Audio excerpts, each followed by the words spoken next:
नमस्कार साथियों, आप सभी का स्वागत है हमारे इस YouTube channel online platform maths by Daya पर। कैसे हैं आप सभी लोग? मुझे उम्मीद है कि आप सभी लोग बढ़िया हैं, स्वस्थ हैं, मस्त हैं और आप लोगों का एग्जाम सिटी भी उत्तर प्रदेश पुलिस कांस्टेबल परीक्षा का पता चलने लगा है। तो आराम से पता कर लीजिए कि आपका कहाँ पर सेंटर है और कब की टाइमिंग क्या है, शिफ्ट कौन है, पाली कौन है। ये सारी चीज़ों को पता करके आराम से इत्मीनान से घबराइएगा मत, रिलैक्स रहिए। अब ज़्यादा घबराने से या ज़्यादा सोचने से कुछ होने वाला नहीं है। क्योंकि अब तक जो होना था हो गया है। अब क्या करना है कि निरंतर एकदम संयम से जिस चीज़ की आवश्यकता पड़ती है, उस चीज़ को क्या कर लीजिए, पढ़ लीजिए। जो लोग नहीं पढ़े हैं, जो लोग पढ़ चुके हैं, तो इसी क्लास की अगर हम बात कर रहे हैं, तो इसको रिवीजन के तौर पर देखिए।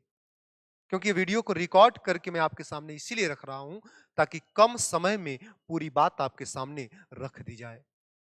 तो आप वीडियो की स्पीड बढ़ाकर जैसे भी हो फटाफट इसका क्या कर लीजिएगा, रिवीजन कर लीजिए। और ये रिवीजन का ही टाइम है, तो एक हफ्ता का जो लगभग समय बचा है, भैया टोटली रिवीजन पर फोकस करिए कि अब तक जो आपने पढ़ा है उस चीज का क्या करिए, रिवीजन करिए, रिवाइज करिए। और जितना कुछ आप पढ़े हो ना, अगर मैं ईमानदारी से कहूं, उतना भी अगर आप अपने दिमाग में बैठा कर चलते हो तो बहुत अच्छा प्रदर्शन कर जाओगे एग्जाम में। क्लियर है? तो बात को समझिएगा।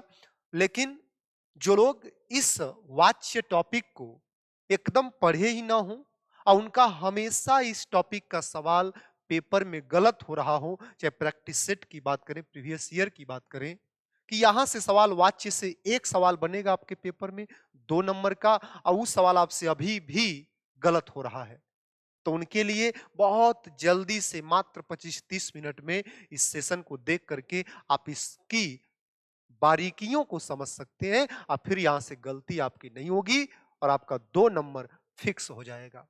स्पष्ट? तो चलिए हम क्लास की शुरुआत करते हैं। अगर आपको अच्छा लगेगा तो जरूर इसको आगे बढ़ाइएगा, लाइक कर दीजिएगा, चैनल को सब्सक्राइब कर दीजिएगा। बस इतना सा काम कर देंगे, हमें एक ऊर्जा का संचार हमारे शरीर में होगा और आपकी तरफ से एक ऊर्जा रूपी उपहार मिलेगा। क्लियर है? तो बात करते हैं, चैप्टर का नाम क्या है? वाच्य। स्पष्ट भैया? तो चलिए क्लास की शुरुआत करते हैं। बहुत सिंपल तरीके से समझिएगा, बहुत अच्छे तरीके से इस बात को हम समझ जाएंगे। तन को चिंता मत करिएगा, एक एक करके सारी चीज को समझते हैं। ये देखिए, पहले डिस्प्ले यानी कंप्यूटर स्क्रीन पर वाच्य वाच्य की परिभाषा और वाच्य के भेद लिखा है। पहले तो हम इसकी परिभाषा को समझते हैं, या पहले तो हम ये समझते हैं कि वाच्य कहते किसे हैं। बहुत सिंपल है मेरे भैया।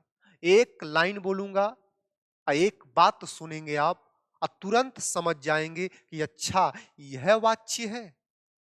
तो सिंपल सी बात यह है ना मेरे भैया कि कौनो एक वाक्य लिखा होता है ना, आप कोई एक वाक्य लिखते हो ना, उस वाक्य में, उसी वाक्य में जो क्रिया का हम प्रयोग करते हैं ना, क्रिया का प्रयोग करते हैं, वो क्रियावा का प्रयोगवय कहलाता है क्या? वाच्य। समझ जाइएगा कि वाक्य में जब हम क्रिया का प्रयोग करते हैं, तो आपने क्रिया का प्रयोग किया होगा, तो हो सकता है कि उस क्रिया का प्रयोग कर्ता के अनुसार कर रही हूं। हालांकि ये बात आगे जानेंगे। हो सकता उस क्रिया का प्रयोग कर्म के अनुसार हो उसी वाक्य के, या हो सकता है उस क्रिया का प्रयोग न कर्ता के अनुसार हो न कर्म के अनुसार हो। ऐसी स्थिति जहां दिखती है ना भैया, उसे ही बोलते हैं क्या? वाच्य। लेकिन आप सीधा समझिए कि वाक्य में क्रिया के प्रयोग को ही, क्रिया के रूप को ही, क्रिया के रूपांतरण को ही, क्रिया के परिवर्तन को ही क्या बोलते हैं? वाच्य कहते हैं। स्पष्ट? आए के आगे समझेंगे उदाहरण से ना, जब भाई तीनों पढ़ना शुरू करेंगे ना, अपने आप समझ जाओगे कि अच्छा यह वाच्य है जो अभी तक हमसे गलत हो रहा था। तो ध्यान दीजिएगा। तो परिभाषा लिखी है कि यदि वाक्य में आने वाली क्रिया, भैया वाक्य में कोनो क्रिया आएगी, उस क्रिया का जो रूपांतरण है, वो जो क्रिया का परिवर्तन है, के करे अनुसार, तो हो सकता है कर्ता अनुसार। यानी हो सकता है उस वाक्य के कर्ता के अनुसार क्रिया का रूप लगा हो सकता है उस वाक्य में आए कर्म के अनुसार बात हो रही हो, या फिर ऐसा भी हो सकता है कि न कर्ता और न ही कर्म, तो लिखा न कि अथवा दोनों के अनुसार न हो, न तो कर्ता के अनुसार है न कर्म के अनुसार, ये तीसरी स्थिति बनेगी।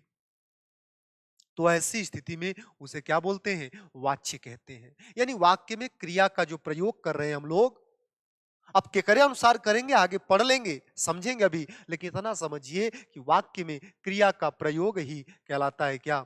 वाच्य। स्पष्ट भैया? क्लियर है? अब देखिए हमारे पेपर में उत्तर प्रदेश पुलिस कांस्टेबल परीक्षा में भी और यूपीएसआई 21 हो चाहे 17 हो, ये सवाल बहुत प्यार से पूछता है कि वाच्य के भेद कितने हैं? तो कितने भेद है भैया? 3 भेद। बहुत महत्वपूर्ण सवाल है, छोटा सा, कि वाच्य के कितने भेद? 3। पहले का नाम क्या है मेरे भैया? तो पहले का नाम है कर्तृवाच्य, दूसरे का नाम है कर्मवाच्य और तीसरे का नाम है भाववाच्य। बहुत सिंपल है, जौने का जवन नाम है ना वह ओकर पहचान है।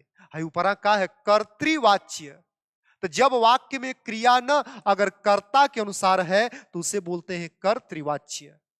जब उसी वाक्य में जो क्रिया है वो कर्म के अनुसार लगी हो तो उसे बोलते हैं कर्मवाच्य।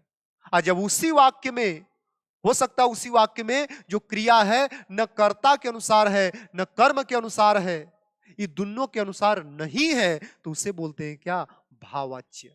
एक एक करके इन तीनों को पढ़ लेंगे तो हमारा छोटा सा वाच्य चैप्टर क्या हो जाएगा? कंप्लीट। स्पष्ट भैया? तो बहुत इत्मीनान से समझ लीजिए, एक सवाल हमारे पेपर में बनता है, यानी एक सवाल का मतलब 2 नंबर, तो इसको गलत मत करिएगा अब इसको समझने के बाद। क्लियर है मेरे भैया? तो शुरुआत करते हैं किसकी? कर्तृवाच्य की। कि क्या होता है कर्तृवाच्य, इसकी परिभाषा उदाहरण से इस चीज को समझते हैं, ध्यान दीजिएगा।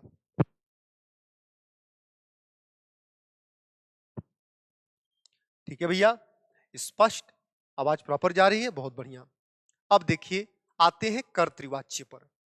तो भैया सिंपल सी बात है, परिभाषा मैंने बोल दिया है और वह लिखा भी है कि कर्तृवाच्य कहते किसे हैं? तो यदि वाक्य में, सिंपल है उदाहरण से समझेंगे, कि यदि वाक्य में जो हमारी क्रिया है उसका रूपांतरण या उसके रूप में परिवर्तन के करे अनुसार होना चाहिए, तो कर्तृवाच्य मतलब कर्ता के अनुसार। यदि क्रिया का रूपांतरण, क्रिया में परिवर्तन कर्ता के अनुसार हो तो उसे बोलते हैं क्या? कर्तृवाच्य। कैसे चेक करेंगे कि भैया एक क्रिया कर्ता के अनुसार ही लगी है या कर्ता के अनुसार ही बदल रही है? तो समझेंगे, पहले परिभाषा देखिए। तो कह रहा है कि यदि वाक्य में क्रिया का रूपांतरण के करे अनुसार कर्ता के अनुसार हो तो उसे ही क्या बोलते हैं भैया? कर्तृवाच्य। बड़ी सिंपल है। स्पष्ट? और एक बात याद रख के चलिएगा कि कर्तृवाच्य वाले वाक्य में क्रिया दो तरीके की होती है कर्म के आधार पर, एक सकर्मक और एक अकर्मक होती है ना, सकर्मक और अकर्मक। सकर्मक यानी ओकरे संगे कर्म आएगा, सकर्मक क्रिया के साथ कर्म आएगा, और अकर्मक क्रिया यानी जिस क्रिया के साथ कर्म नहीं हो। दो तरीके से क्रिया आप देख लिए, एक सकर्मक एक अकर्मक। तो कह रहा है कि कर्तृवाच्य में यानी कर्तृवाच्य के वाक्य में जो क्रिया प्रयोग की जाती है ना, उस सकर्मक या अकर्मक दोनों हो सकती है। ई पेपर का अगर सवाल बन जाता है तो बहुत टेक्निकल सवाल होता है और कोई इसकी भाषा को समझ नहीं पाता है। यूपीएसआई 21 इन्हीं बारीकियों से सवाल किया है, तो ये संभावना है कि क्या पता उत्तर प्रदेश पुलिस कांस्टेबल 2024 की परीक्षा यहीं से सवाल कर ले। तो याद रखिएगा, कर्तृवाच्य में क्रिया सकर्मक और अकर्मक दोनों हो सकती है, वो दोनों क्रिया हो सकती है, चाहे वो सकर्मक चाहे अकर्मक। तो क्रिया कौन रहेगी, लेकिन वो क्रिया के करे अनुसार रहेगी भैया, कर्ता के अनुसार, तब वह कहलाएगा क्या? कर्तृवाच्य। आई कहानियां जो देख रहे हो ना उसको उदाहरण से समझते हैं, आई है समझेंगे उदाहरणवा ना तो पूरी बतिया एकदम क्लियर हो जाएगी। स्पष्ट मेरे भाई? ध्यान दीजिएगा कि यदि वाक्य में क्रिया जो है कर्ता के अनुसार हो वो कहलाता है क्या? कर्तृवाच्य। कर्तृवाच्य में क्रिया सकर्मक और अकर्मक इनमें से कोई एक हो सकती है, चाहे सकर्मक चाहे अकर्मक। ठीक, अब बात करते हैं उदाहरण से, इस पूरी बात को समझते हैं कि कैसे हमारी क्रिया कर्तव्य के अनुसार बदल रही है, बाकी गेहूं के अनुसार नहीं बदल रही है। तो ध्यान दीजिएगा, आपके सामने एक वाक्य लिखा है कि मोहन पुस्तक पढ़ता है, लिखा है ना? और आपको बताना है कि ये वाक्य जो लिखा है ये किस वाच्य का वाक्य है, यानी ये कर्तृवाच्य है कि कर्मवाच्य है कि भाववाच्य है। कर्तृवाच्य कहते किसे हैं? जब हमारी क्रिया कर्ता के अनुसार बदले या कर्ता के अनुसार लगी हो या कर्ता के अनुसार परिवर्तित हो रही हो क्रिया, उसे बोलते हैं क्या? कर्तृवाच्य। चेक कर लेते हैं कि क्या कर्तव्य के अनुसार बदल रही है क्रिया।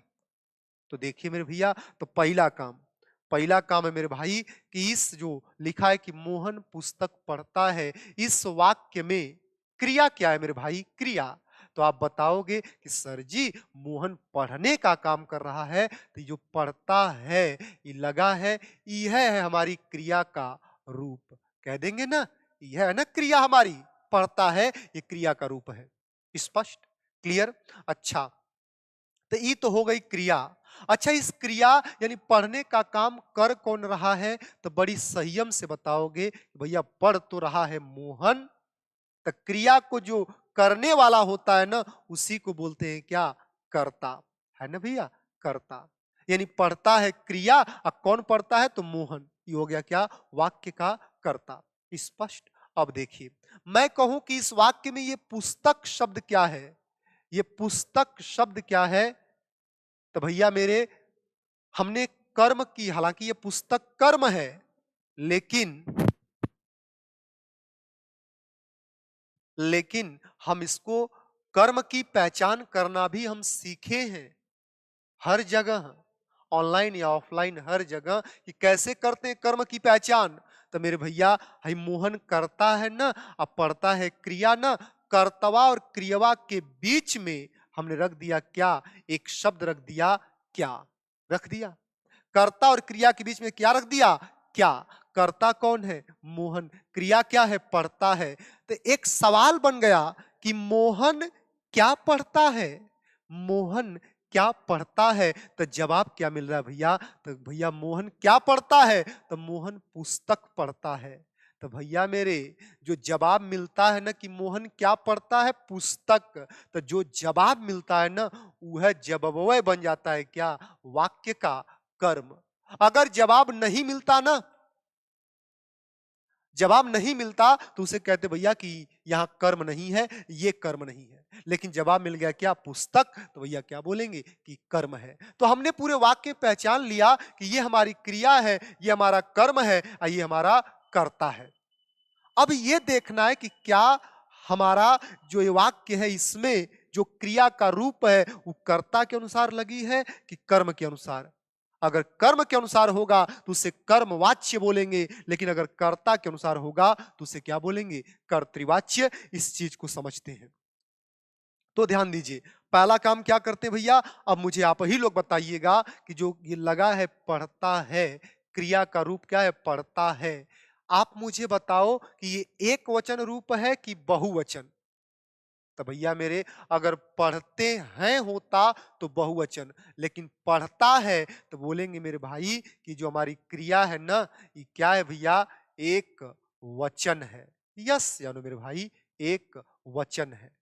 अगर मैं पूछूं कि ये पढ़ता है, ये स्त्रीलिंग रूप है कि पुल्लिंग रूप है? तो अगर ये पढ़ती है होता तो स्त्रीलिंग, लेकिन पढ़ता है तो बोलेंगे भैया कि क्या है? पुल्लिंग है ना भैया? ये पुल्लिंग रूप है क्रिया का। स्पष्ट? क्लियर? अब देखिए, अगर हम बात करें पुस्तक जो कर्म है हमारा, ये पुस्तक जो कर्म है, ये पुस्तक एक वचन है कि बहुवचन? तो कहोगे कि पुस्तक भैया ये तो एक वचन है। अगर पुस्तकें होता तो बहुवचन हो जाता, लेकिन पुस्तक एक वचन। अच्छा, ये पुस्तक स्त्रीलिंग है कि पुल्लिंग है? तो कहोगे आप कि सर जी पुस्तक पढ़ी जाती है, पुस्तक अच्छी होती है। अच्छा नहीं, अच्छी होती है, इसका मतलब पुस्तक क्या है भैया? स्त्रीलिंग शब्द है। क्लियर है मेरे भाई? क्लियर है? तो ध्यान दीजिए। तो हमने कर्म जो पुस्तक हमारा देखा कि भैया एक वचन है, स्त्रीलिंग है। बात करते हैं कर्ता की, जो मोहन है। अगर मैं आपसे पूछूं कि मोहन एक वचन शब्द है कि बहुवचन, तो किसी एक व्यक्ति का नाम मोहन है, तो भैया ये क्या है? एक वचन है। सिंपल हो गया। और अगर यही मैं पूछ लूं कि मोहन स्त्रीलिंग है कि पुल्लिंग है, अरे तो मोहन कोनो आदमी है ना, तो भैया इसको क्या बोलेंगे कि ये पुल्लिंग है। अब ये आपको चेक करना है मेरे भाई कि जो हमारा क्रिया का जो ये रूप है, एक वचन पुल्लिंग पड़ता है, क्या ये पुस्तक के अनुसार है यानी कर्म के अनुसार है? तो नहीं। कर्म तो हमारा एक वचन तो ठीक है, लेकिन ये क्या है? स्त्रीलिंग है। तो अगर ये कर्म के अनुसार होता तो हमारी क्रियाओं भी क्या होनी चाहिए थी? स्त्रीलिंग। लेकिन ये क्या है? पुल्लिंग है। तो एक वचन तो मैच कर रहा है, लेकिन ये स्त्रीलिंग आई क्या हो गया? पुल्लिंग। यानी ये मैच नहीं कर रहे मेरे भैया, तो ध्यान दीजिएगा, है ना? ये मैच नहीं कर रहे हैं, इसका मतलब कि क्रिया हमारी कर्म के अनुसार नहीं लगी है। स्पष्ट। अब चेक करते हैं कर्ता के पास, तो देखिए हमारा कर्ता क्या है? एक वचन। हमारी क्रिया भी क्या है? एक वचन। हमारा कर्ता क्या है? पुल्लिंग है। हमारी क्रिया क्या है? पुल्लिंग है। यहां से इशारा होने लगा कि जो हमारी क्रिया है ना, इसका जो रूप है के करे अनुसार, कर्ता के अनुसार। कर्ता के अनुसार क्रिया लगी है, तो देखिए यदि वाक्य में क्रिया का रूपांतरण कर्ता के अनुसार हो तो उसे क्या बोलते हैं? कर्तृवाच्य। यानी ये जो हमारा ये वाक्य है, किस वाच्य का है? कर्तृवाच्य का वाक्य है। क्यों? क्योंकि हमारी जो क्रिया है ना, के करे अनुसार, कर्ता के अनुसार। आई बतिया की जांच ना एक तरीका से और कर लेंगे तो एकदम रिलैक्स हो जाएंगे आप कि भैया अब तो क्लियर है। और तरीका क्या है? ध्यान दीजिएगा।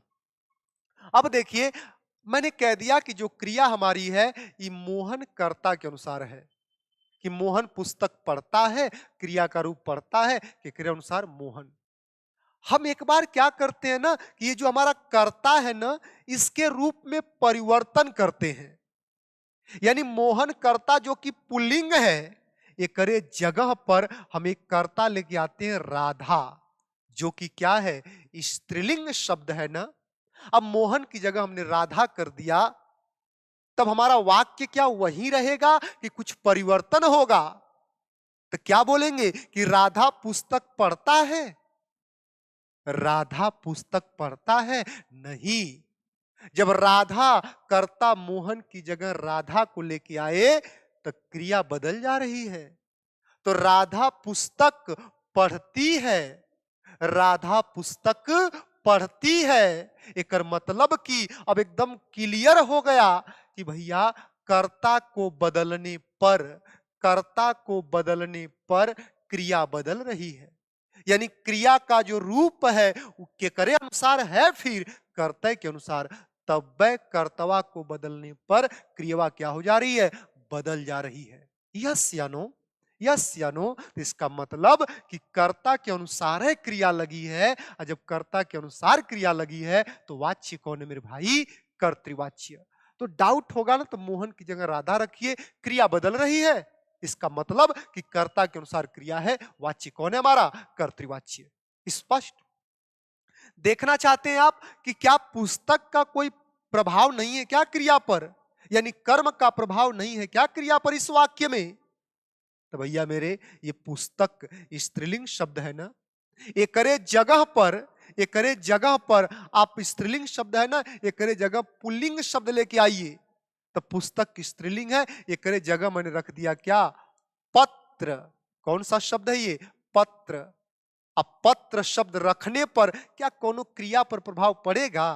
कि मोहन पुस्तक पढ़ता है, तब वो हमारी क्रिया क्या है? पढ़ता है। अब मोहन पत्र पढ़ता है, तब वो हमारी क्रिया क्या है? वही है।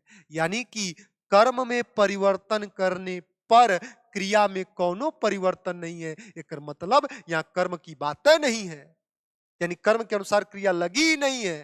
के करे अनुसार लगी है, तो कर्ता के अनुसार, कर्ता के अनुसार लगती है, तो कौन सा वाच्य बनता है? कर्तृवाच्य। कहानी अगर आप समझ पा रहे होंगे मेरे भैया ना, तो सेशन को लाइक करिएगा और शेयर जरूर करिएगा, है ना भैया? और चैनल को सब्सक्राइब करिएगा। देख पा रहे हैं कितना कितना एकदम साफ आईने की तरह मैं आपके सामने रख दे रहा हूं। और एक थोड़ा सा ध्यान लगाएंगे पूरी बात समझ जाएंगे भैया लो। अच्छा, एक बात और देखिए, तो कर्तृवाच्य आपने समझ लिया वाक्य से, उदाहरण से। तो हमने देखा कि कर्ता के अनुसार हमारी क्रिया क्या हो रही है, लग रही है। यानी कर्ता के अनुसार ही क्रिया क्या हो रही है, बदल रही है। तो सवाल पूछता है कि कर्तृवाच्य में, सवाल पूछता है कि कर्तृवाच्य में कर्ता प्रधान होता है कि कर्म प्रधान होता है कि क्या प्रधान होता है। तो भैया मेरे, जब हमारी क्रियावा कर्तव्य के अनुसार बदल रही है, हमारी क्रिया कर्ता के अनुसार ही लग रही है, तो जाहिर सी बात है ना कि म का प्रधान है। तो भैया बोलोगे कि कर्तृवाच्य में कर्ता प्रधान होता है। ये आपके पेपर का सवाल लिख रहा हूं मैं, पूछता है कि कर्तृवाच्य में कौन प्रधान है, तो क्या बोलोगे, कर्ता प्रधान है। कर्ता क्यों, क्योंकि कर्ता के अनुसार ही क्रिया बदलती है, इसलिए कर्ता प्रधान है। जब ओकरा ही कारण सब कुछ होता तो वह न प्रधान भयल। यस या नो भाई। तो भैया ध्यान दीजिएगा, तो ये क्या है, पहला उदाहरण। एक दूसरी बात जो मैंने ये लाइन लिखा ना, कर्तृवाच्य में क्रिया सकर्मक और अकर्मक दोनों हो सकती हैं। तो भैया ये जो पढ़ता है, ये जो क्रिया है, ये अकर्मक क्रिया है कि सकर्मक, यही मैं चेक कर ले रहा हूं आपको, अकर्मक है कि सकर्मक। तो भैया जब इस क्रिया के साथ ये कर्म लगा है ना, क्रिया के संगवा कर्म लगा है ना, तो जब क्रिया के संगे कर्म लगा हो तो उसे सकर्मक क्रिया कहते हैं। यानी ये पड़ता है क्या है, सकर्मक क्रिया। तो देखिए सकर्मक क्रिया का प्रयोग हुआ है इस वाक्य में। अगला उदाहरण देखिए कि रोहन हंसता है। रोहन हंसता है। आप मुझे बताइएगा, पहला काम क्या करना है कि कर्ता क्रिया पहचान लीजिए। तो भैया इसमें क्रिया क्या है, तो कहोगे सर जी ये जो हंसता है ना, यह क्या है, क्रिया का रूप है क्रिया। रोहन क्या करता है, हंसता है, हंसने का काम करता है, यह क्रिया है। अच्छा हंस कौन रहा है, हंस कौन रहा है, तो साफ है दिख रहा है कि रोहन है दांत चियार के हंस रहा है। यस या नो, ही हंस रहा है ये। तो जो हंसने का काम करेगा उसे क्या बोलेंगे भैया, तो उसे बोलेंगे क्या, कर्ता। स्पष्ट, क्लियर है। तो रोहन कर्ता, ये क्रिया। क्या इसमें कुछ और है, कौन और शब्द है इसमें, नहीं। तो भैया क्रिया मिल गया हमें, कर्ता मिल गया। अब हमें यह देखना है कि जो क्रिया का रूप है वो कैसा रूप है। देखिए हंसता है, ये एक वचन है कि बहुवचन, तो एक वचन। अगर हंसते हैं होता तो बहुवचन, लेकिन हंसता है तो इसे बोलेंगे क्या कि भैया क्रिया का एक वचन रूप है। अच्छा ये स्त्रीलिंग रूप है कि पुल्लिंग क्रिया का, तो हंसती है तो स्त्रीलिंग होता, लेकिन हंसता है तो पुल्लिंग होता है। यस यार मेरे भाई, ध्यान दीजिएगा। उसके बाद रोहन की बात करें, तो रोहन भैया एक वचन है कि बहुवचन, तो किसी एक व्यक्ति का नाम है तो क्या हो गया, एक वचन। रोहन लड़का की लड़की, तो लड़का है ना भैया, तो इसे बोलेंगे पुल्लिंग। यस या नो मेरे भाई। तो देखिए जैसा कर्ता वैसी क्रिया, क्रिया भी हमारी एक वचन पुल्लिंग है और हमारा कर्ता भी एक वचन पुल्लिंग है। एकर मतलब ही निकल गल भैया कि जो हमारी क्रिया है ना वो के करे अनुसार, कर्ता के अनुसार। कर्ता के अनुसार लगी है, इसलिए कौन सा वाच्य है इसमें, कर्तृवाच्य। स्पष्ट। तन्नी से डाउट हो रहा होगा ना, तुरंत एक बार कर्ता को फेर बदल कर कर देखिए कि क्रिया बदल रही है कि वैसा ही है। तो भैया रोहन करता है ना, अब रोहन की जगह अगर मैं, ध्यान दीजिएगा, रोहन की जगह मैं अगर रीता को ले आया, किसको ले आया, रीता, किसी लड़की का नाम है रीता, तो क्या हमारा वाक्य होगा कि रीता हंसता है कि रीता हंसती है। तो भैया रीता लड़की है ना, तो रीता क्या हो जाएगी, हंसती है। तो देखिए कर्ता को बदलने पर हमारी क्रिया बदल रही है, एक मतलब ही फिक्स हो गया कि कर्ता के अनुसार क्रिया लगी है। अगर कर्ता के अनुसार नहीं होती तो कर्ता को बदलने पर क्रिया नहीं बदलती, लेकिन कर्ता को हम लड़का से लड़की कर रहे हैं ना, तो क्रिया भी बदल कर क्या हो जा रही है, दूसरी हो जा रही है। रोहन हंसता है और रोहन की जगह में रख दिया रीता, सीता, गीता, तो क्या हो जाएगी, हंसती है। कर्ता के अनुसार क्रिया बदली, वाच्य कौन है भैया, कर्तृवाच्य है। स्पष्ट। अच्छा, मैं अगर आपसे पूछ लूं कि ये हंसता है, ये क्रिया अकर्मक है कि सकर्मक? हंसना क्रिया अकर्मक है कि सकर्मक? तो याद रखिएगा, ये हंसना क्रिया क्या है? अकर्मक क्रिया है। अकर्मक क्रिया। क्यों? तो देखिए, इसके साथ कौन कर्म लगा है क्या यहां पर? हम कर्म की पहचान कैसे करते हैं? तो कर्ता और क्रिया के बीच में क्या रख देते हैं? क्या शब्द। तो सवाल बन गया कि रोहन क्या हंसता है। आप ही लोग जवाब बताइएगा कि रोहन क्या हंसता है। कोई जवाब मिल रहा है आपको? नहीं ना, मिल भी नहीं सकता। तो जब जवाब नहीं मिलता है, एक मतलब यहां कर्म है ही नहीं, तो भैया क्रिया कौन सी है? अकर्मक। तो देख रहे हैं, तो कर्तृवाच्य में सकर्मक क्रिया और अकर्मक दोनों प्रकार की बात आती है। इस बात को जानिएगा। आज जब देखिए, आज जब कर्ता के अनुसार क्रिया बदलती है, तो बोलते हैं कि भैया कर्ता क्या है? प्रधान है। किम कर्तृवाच्य में। स्पष्ट है। तो इस बात को अगर पूरा समझ गए हो तो मेरे भैया कमेंट बॉक्स में लिखिएगा जरूर। लिखिएगा जरूर। मैं जाकर पढ़ता हूं कमेंट बॉक्स कि नहीं मेरे स्टूडेंट्स, मेरे प्यारे साथी, दोस्त, अपने भाई बहन, दोस्त, क्या सभी लोग इस बात को समझ रहे हैं या नहीं? है ना? और अगर आपके हृदय तक पहुंच पा रही होगी तो इस बात को आगे तक ले जाइएगा। क्लियर भैया? तो ये हो गया क्या? कर्तृवाच्य। अब गलत मत करिएगा प्लीज। ये हो गया क्या? कर्तृवाच्य। अगला देखिए, आते हैं किस पर? कर्मवाच्य पर। इसको भी देख लेते हैं। तो बहुत सिंपल है। ये कर्मवाच्य है। एक मतलब कि यहां पर जो हमारी क्रिया होगी किसके अनुसार? तो सिंपल है ना, किसके अनुसार? तो कर्म के अनुसार। अब कर्ता नहीं, कर्मवाच्य में जो क्रिया होगी हमारी, वो कर्म के अनुसार ही बदलेगी, यानी कर्म के अनुसार ही लगी होगी, तो उसे बोलेंगे क्या? कर्मवाच्य। तो परिभाषा लिखी हुई है ना कि यदि वाक्य में, हाँ, यदि वाक्य में क्रिया का रूपांतरण के करे अनुसार, तो देखिए साफ साफ लिखा है कर्म के अनुसार। यदि क्रिया का रूपांतरण कर्म के अनुसार हो तो उसे हम क्या बोलते हैं? कर्मवाच्य। सिंपल सी बात है कि यदि वाक्य में हमारी जो क्रिया होगी वो कर्ता के अनुसार नहीं, कर्म के अनुसार लगी होगी, कर्म के अनुसार बदल रही होगी, तो उसे बोलेंगे क्या? उसे बोलेंगे क्या? कर्मवाच्य। स्पष्ट। और एक बात याद रखिएगा, यह सबसे ज्यादा महत्वपूर्ण है कि कर्मवाच्य में जो हमारी क्रिया होगी ना, सदैव सकर्मक क्रिया का प्रयोग होता है। अब इसमें कर्मवाच्य में अकर्मक क्रिया का प्रयोग नहीं होता है। क्यों? क्योंकि अकर्मक क्रिया में ओकरे संगे कर्म आएगा ही नहीं। अकर्मक क्रिया के साथ कर्म नहीं आता है ना। बिना कर्म का होता है ना अकर्मक। बिना कर्म की क्रिया होगी, और जब बिना कर्म की क्रिया होगी तो फिर क्रिया कर्म के अनुसार बदल कैसे सकती है जब बिना कर्म का है? यस या नो? तो इसीलिए कहते हैं कि कर्म वाच्य में अकर्मक क्रिया नहीं, सदैव सकर्मक क्रिया का प्रयोग होता है। और आपके पेपर में सवाल कर लेगा ना,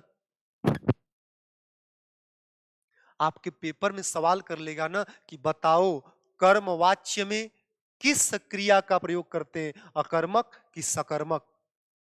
तो बड़े बड़े लोग सरेंडर कर देंगे। ये बारीकी है। लेकिन आपको पता है कि कर्मवाच्य में क्रिया सदैव क्या होती है? सकर्मक, न कि अकर्मक। स्पष्ट पूरी बात लिखी गई है। क्लियर? अब इस बात को हम समझ लेते हैं क्या? उदाहरण से। इस बात को हम समझ लेते हैं क्या? उदाहरण से। अब देखिए उदाहरण। भैया लिखा आपके सामने कि मोहन के द्वारा, देखिए लिखा है मोहन के द्वारा पुस्तक पढ़ी जाती है। मोहन के द्वारा पुस्तक पढ़ी जाती है। पेपर में पूछता है कि बताओ इस वाक्य में कौन सा वाच्य है? तो हम ऐसे नहीं बताएंगे, हम पूरा चेकअप करेंगे। तो पहला काम कि पहले तो इस वाक्य में क्रिया को पहचानिए, क्रिया का रूप बताइए। तो देखिए है जो लगा है ना कि पढ़ी जाती है, ये है ना पूरा क्रिया है ना, ये पूरा क्रिया का रूप है ना। तो पढ़ी जाती है ये क्या है? इससे बोलेंगे कि पूरा का पूरा ये क्या है? एक क्रिया का रूप है। क्लियर? ये हो गया क्या? हमारी क्रिया हो गई। ठीक भैया? क्रिया हो गई। अच्छा, जो पढ़ी जाती है, जो पढ़ने का जो काम है, ये पढ़ने का काम कर कौन रहा है? ये पढ़ने का काम कौन कर रहा है? तो देखिए लिखा हुआ है क्या कि मोहन के द्वारा पुस्तक पढ़ी जाती है, यानी पढ़ने का काम कौन कर रहा है? मोहन। तो भैया मेरे, ये हमारा क्रिया को करने वाले हैं, तो इनको बोलेंगे क्या? कर्ता। स्पष्ट? ये हो गए कर्ता, ये हो गए क्रिया।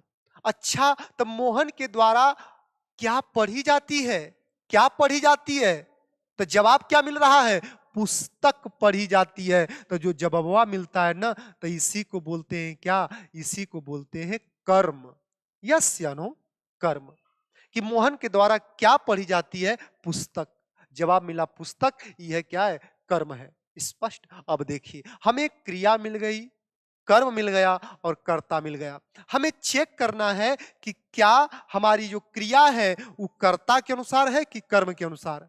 तो बहुत सिंपल है, तो पहले क्रिया का रूप निर्धारित करते हैं।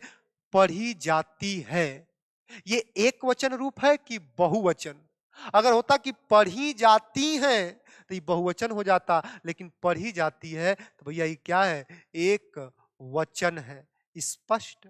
अगर मैं पूछूं कि पढ़ी जाती है ये स्त्रीलिंग रूप है कि पुल्लिंग, तो कहोगे आप साफ है साफ कि पढ़ा जाता है तो हो जाता क्या? पुल्लिंग। लेकिन पढ़ी जाती है तो भैया ये क्या है? स्त्री लिंग है। यस या नो मेरे भाई? ध्यान दीजिएगा। क्लियर? ये क्रिया का रूप मैंने पता कर लिया। कर्म है, चेक करते हैं कि कर्म जो पुस्तक है एक वचन की बहुवचन, तो साफ है साफ कहोगे कि पुस्तक भैया है तो ये एक वचन है। अगर पुस्तकें होता तो बहुवचन। स्पष्ट। पुस्तक एक वचन। अच्छा, पुस्तक की स्त्रीलिंग है कि पुल्लिंग? तो कहोगे पुस्तक है ना भैया, तो ये तो स्त्रीलिंग शब्द है, अभी पिछवे चर्चा किए थे। यस या नो मेरे भाई? तो स्त्रीलिंग हो गया। क्लियर? हमने पुस्तक का भी निर्धारित कर लिया। बात करते हैं कर्ता की। तो मोहन कर्ता एक वचन की बहुवचन, तो साफ साफ कहोगे कि किसी एक व्यक्ति का नाम मोहन है तो एक वचन। लड़का है कि लड़की, आदमी है कि औरत, तो मोहन लड़का है ना, तो इसे तो साफ है साफ बोलोगे क्या कि ये पुल्लिंग शब्द है। यस या नो? हमने सबका पता कर लिया कि क्रिया एक वचन स्त्रीलिंग, पुस्तक कर्म एक वचन स्त्रीलिंग, कर्ता एक वचन पुल्लिंग। और आप ही मुझे बताइएगा कि अगर इस वाक्य में जो हमारी क्रिया का रूप है, अगर कर्ता के अनुसार लगा होता, अगर कर्ता के अनुसार लगा होता, तो हमारी हमारा जो कर्ता एक वचन है, चलो क्रिया एक वचन ठीक है, लेकिन हमारा कर्तव्य तो पुल्लिंग है। यस या नो? तो क्रियावा को भी पुल्लिंग होना चाहिए था ना, अगर कर्ता के अनुसार होता तो। लेकिन हमारी क्रिया क्या है? स्त्रीलिंग। इसका मतलब है कि भैया मोहन कर्ता के अनुसार क्रिया नहीं लगी है। तो हम देखते हैं, तो देखिए यहां पर क्रिया हमारी एक वचन, हमारा पुस्तक कर्म भी एक वचन। हमारी क्रिया स्त्रीलिंग, हमारा पुस्तक कर्म भी स्त्रीलिंग। यानी कर्म के रूप के अनुसार ही क्या लगी है? क्रिया लगी है। और जब कर्म के अनुसार क्रिया लगी है, इसका मतलब कौन सा वाच्य है? कर्म वाच्य है। स्पष्ट। क्लियर है भैया? आइए, मत तनको अगर डाउट है ना, तो चेकअप कर लीजिए कि क्या वाकई में ये जो क्रिया है कर्म के अनुसार है। तो करिए क्या कि कर्म में थोड़ा सा परिवर्तन करिए। कर्म में परिवर्तन करेंगे ना, तुरंत क्रिया परिवर्तित होने लगेगी। अगर ऐसा हुआ तो समझ जाइएगा कि निश्चित रूप से क्या है? कर्म वाच्य है। तो भैया हमने किया क्या?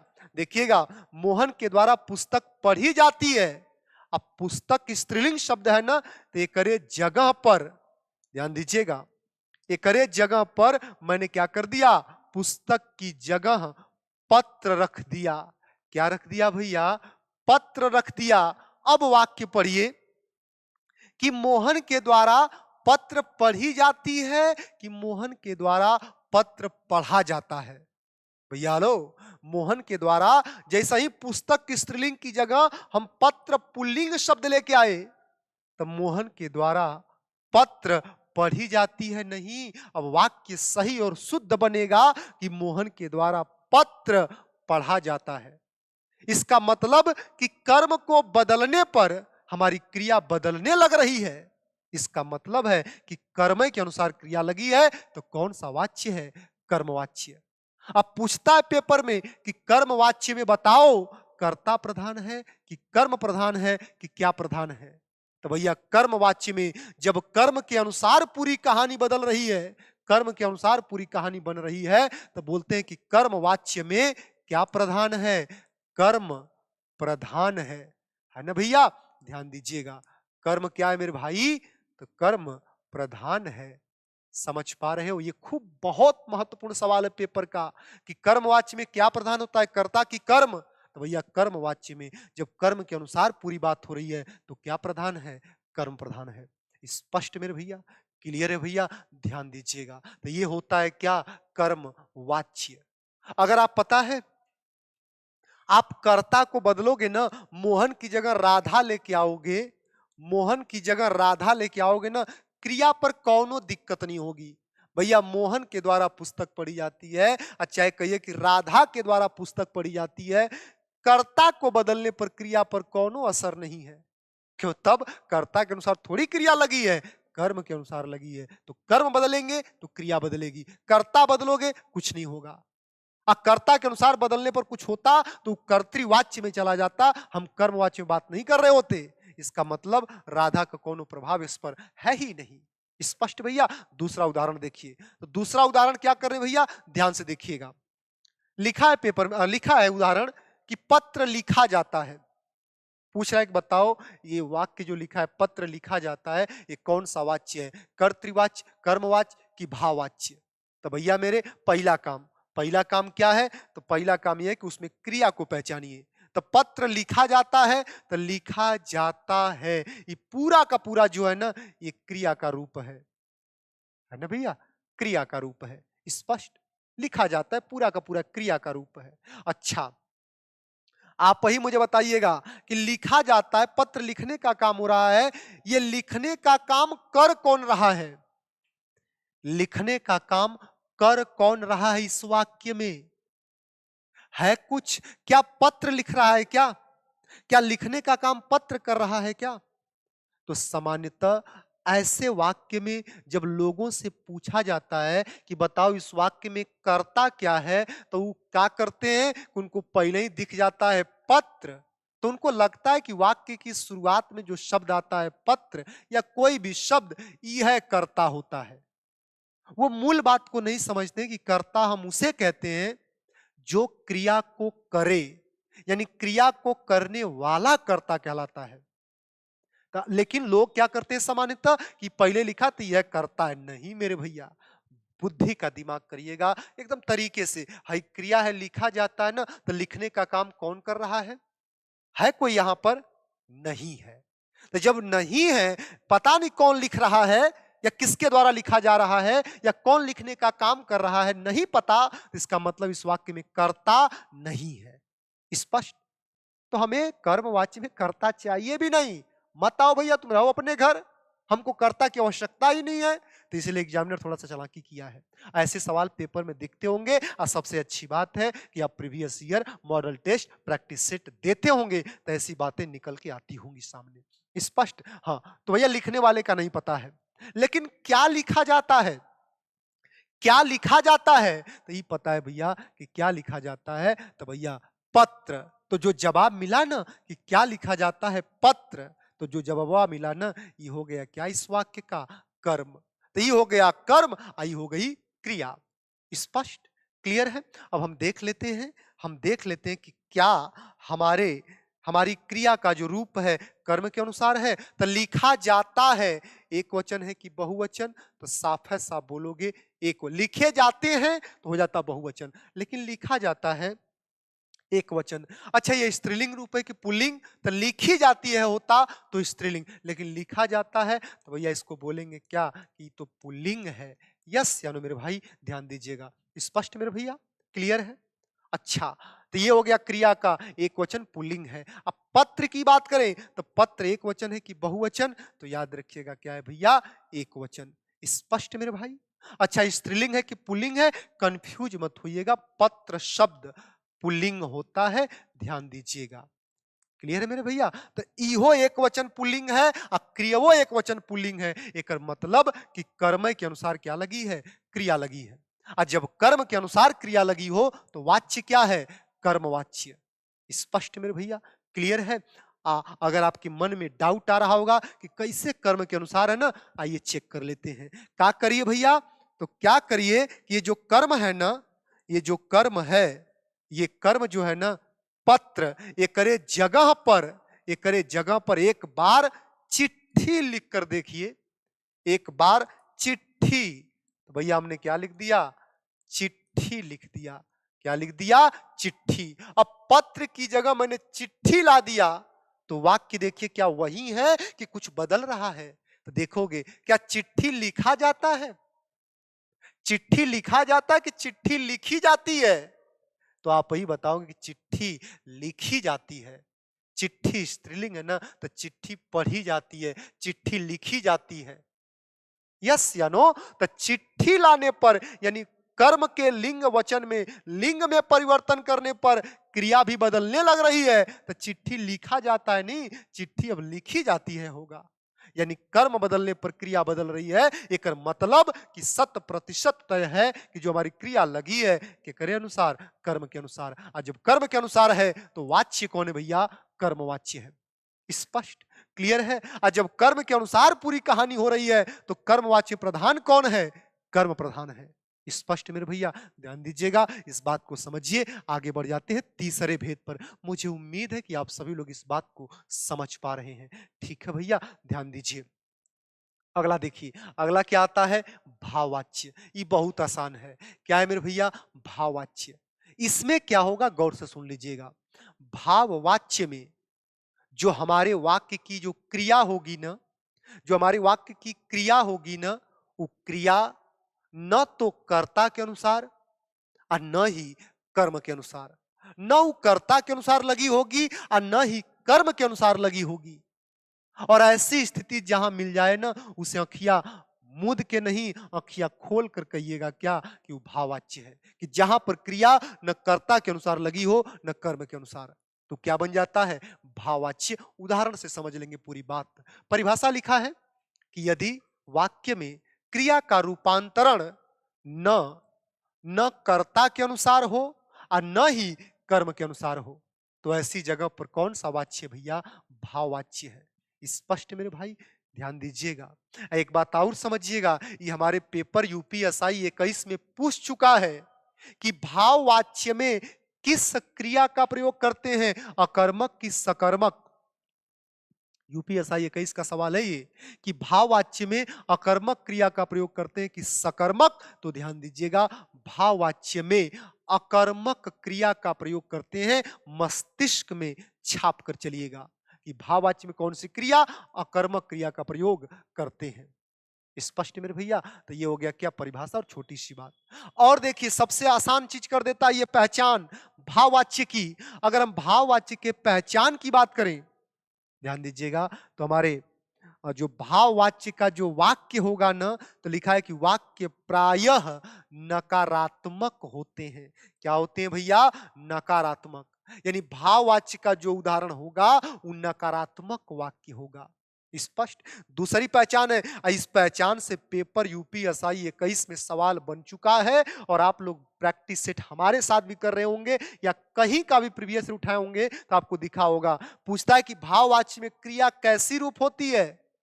कहता है कि जब भाववाच्य में क्रिया न कर्म के अनुसार है न कर्ता के अनुसार है, तो उसका रूप होता कैसा है क्रिया का?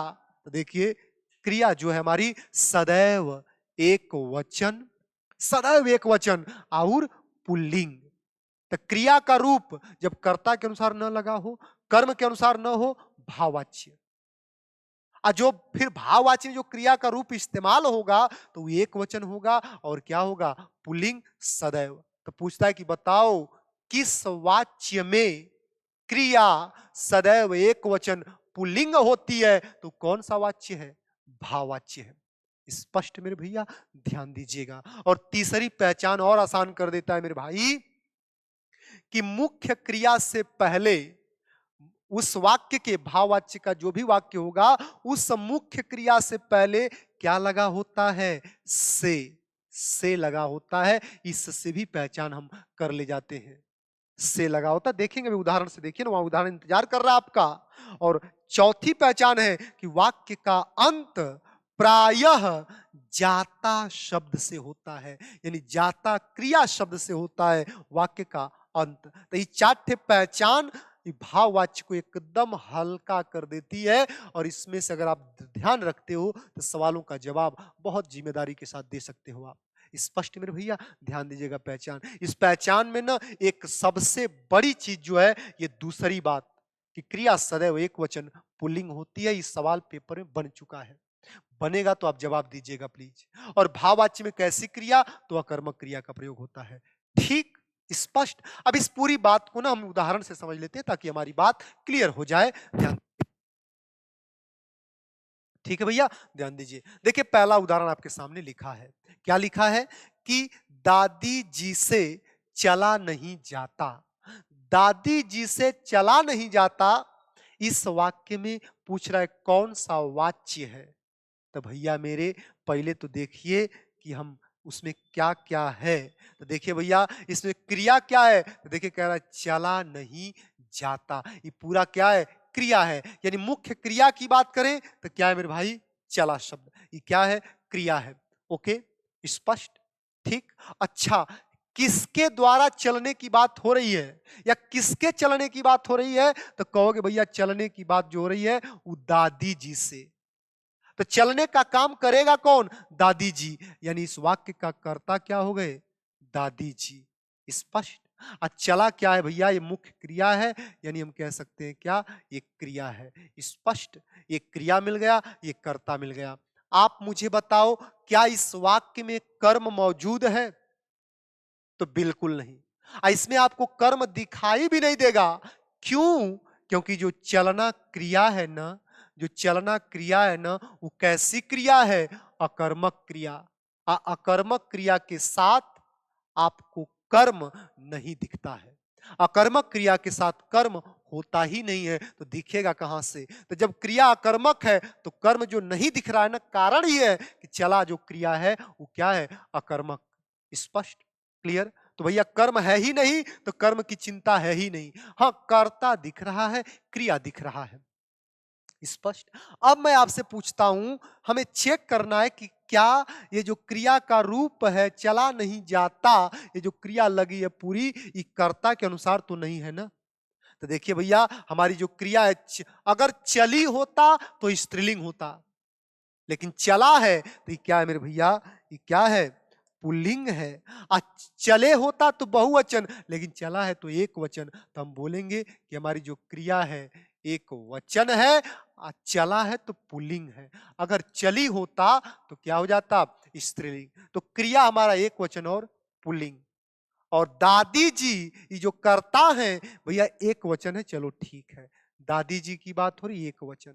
लेकिन दादी जी स्त्रीलिंग शब्द है कि पुल्लिंग, भैया दादी जी है ना, तो साफ है क्या है, स्त्री लिंग है। तो देखिए ना, इसमें कर्म है ही नहीं, तो कर्म की चेकअप करने की आवश्यकता ही नहीं है। कर्ता है तो कर्ता एक वचन स्त्रीलिंग है, क्रियवा एक वचन पुल्लिंग है।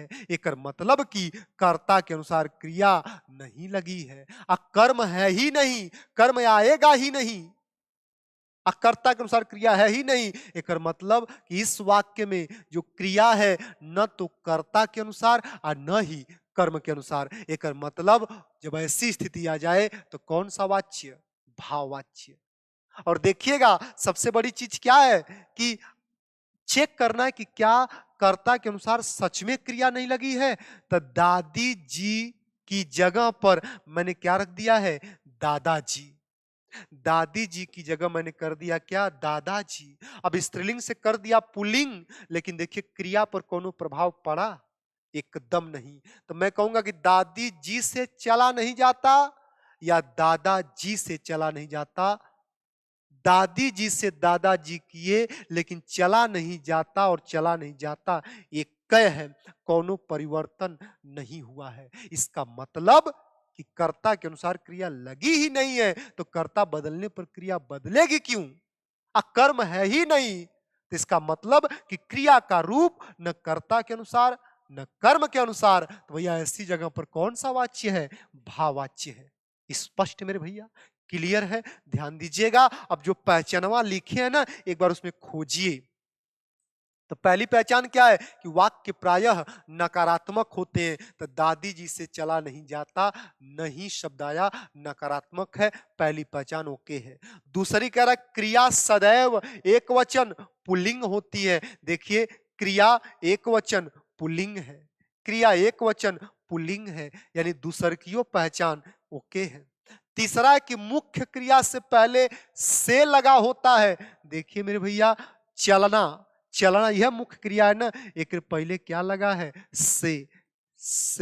तो मुख्य क्रिया से पहले से लगा है, चौथी पहचान ओके है। अब सॉरी तीसरी, और चौथी क्या है कि वाक्य का अंत प्रायः जाता शब्द से, तो दादी जी से चला नहीं जाता और दादाजी से चला नहीं जाता, यो बतिया ओके है। स्पष्ट भैया। तो इस प्रकार का जो वाक्य है ना, वो किस वाच्य का है, भाववाच्य का। पूछता है मेरे भाई कि बताओ भाववाच्य में क्या प्रधान है, तो भैया न यहाँ कर्ता के अनुसार कोनो बात हो रही है, न कर्म के अनुसार बात हो रही है, तो बोलेंगे कि भाववाच्य में भाव प्रधान है। क्या प्रधान है भैया, भाव प्रधान है। तो इस बात को समझिएगा। स्पष्ट मेरे भाई। अब पता है भाव क्यों बोलते हैं, क्योंकि है जो लिखा है ना कि दादी जी से चला नहीं जाता, भैया एक भाव है, ये इमोशन है कि बेचारू दादी से चलल ना जात है ना। तो ऐसा मन में भाव कि भाई हमसे ना हो पाई, है ना। तो ये भाव ही तो है आप ही के अंदर। हालांकि भगवान न करे ऐसा कुछ हो कि होता है ना कि अंदर भाव उठने लगता है कि अरे यार लगत हमसे ना हो पाई यार, हमसे ना हो पाई। तो ये अंदर भाव उठा और उसी भाव को कहा गया है। तो इस सच में देखा जाए तो भाव ही है दादी जी का, है ना। तो भाव है इसलिए बोलते हैं क्या, भाव प्रधान है। तो ये क्या हो गया, भाव वाच्य।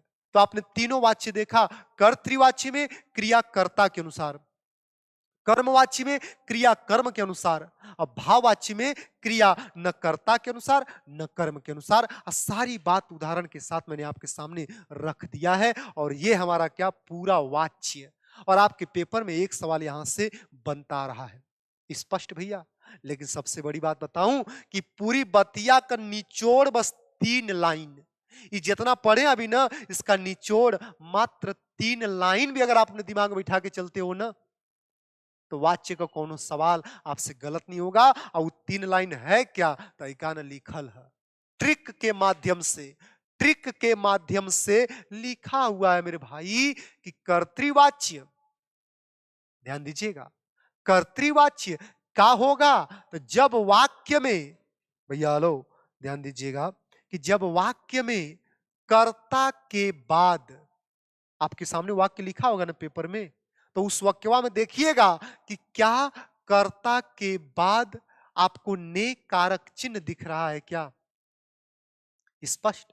देखिए ने वाले कारक चिन्ह में अक्सर लोग कंफ्यूज हो जाते हैं, लेकिन आप ध्यान दीजिएगा कि जब कर्ता के बाद ने कारक चिन्ह दिखे या फिर ने कारक चिन्ह न दिखे, तो जब कर्ता के बाद ने कारक चिन्ह नहीं दिखता है ना, तो उसे बोलते हैं क्या, शून्य कारक चिन्ह।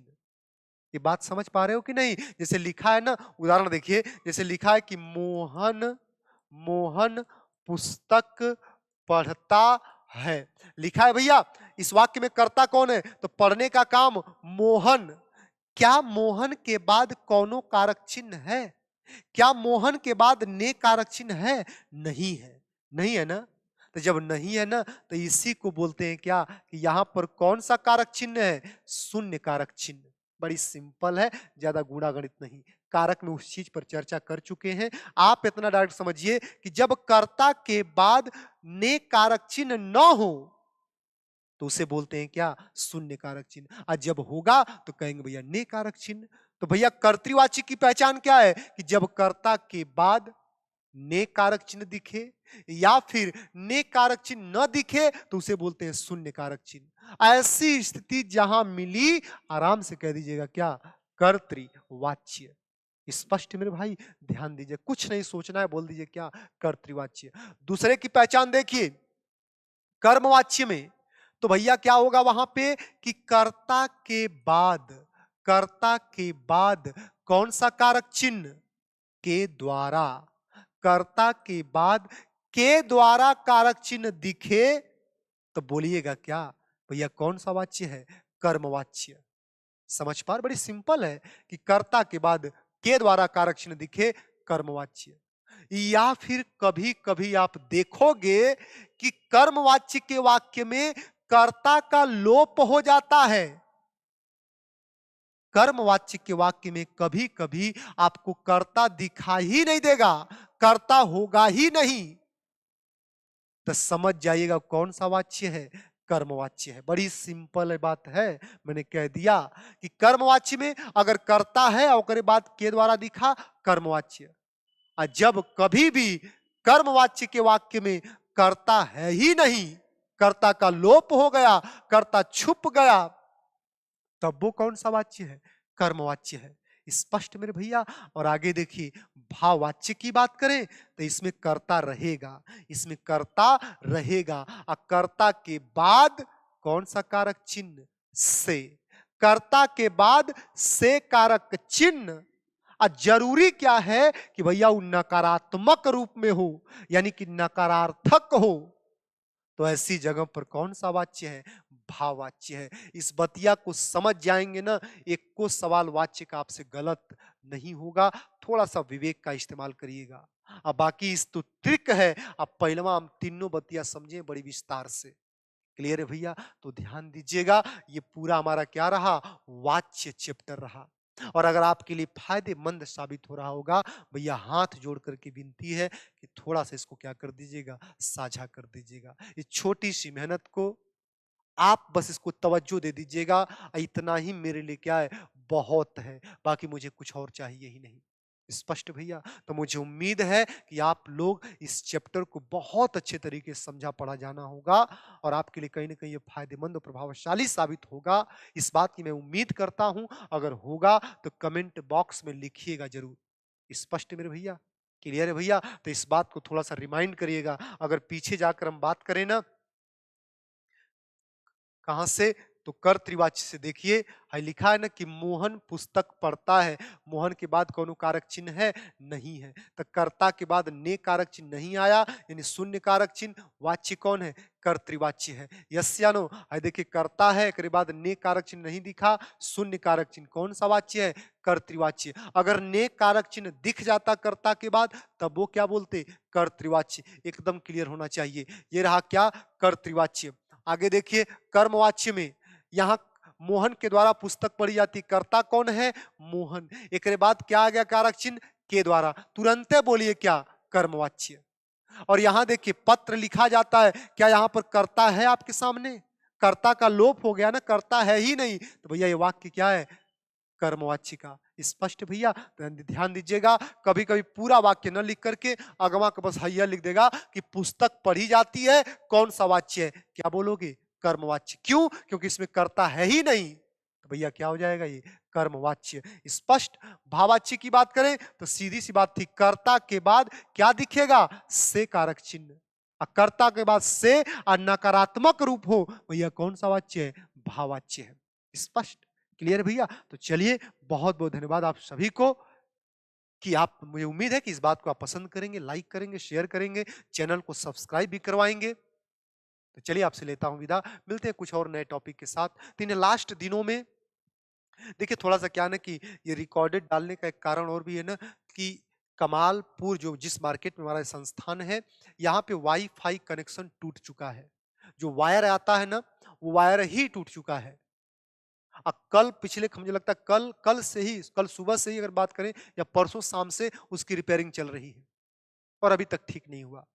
अब बताइए, लास्ट का दिन है, एक हफ्ता बचा है, हम आपके साथ तमाम काम करना चाहते हैं, इस तरीके की रुकावट है। तो सोच रहे हैं कि भैया किसी तरीके से रिकॉर्ड करके किसी के हॉटस्पॉट लेकर के कैसे भी करके वीडियो अपलोड कर दें और आपको फायदा पहुंच जाए, यही प्रयास जारी है।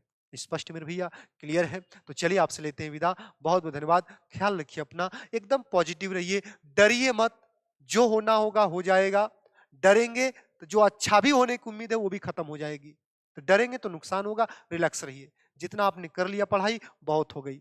जितना कर सकते हैं एक हफ्ता में कर लीजिए, घबराना नहीं है मेरे भाई। स्पष्ट। रिवीजन करिए, मैं यही उम्मीद करूंगा, यही मैं आपसे गुजारिश करूंगा। ठीक? तो रखिए अपना ख्याल। जय हिंद, जय भारत।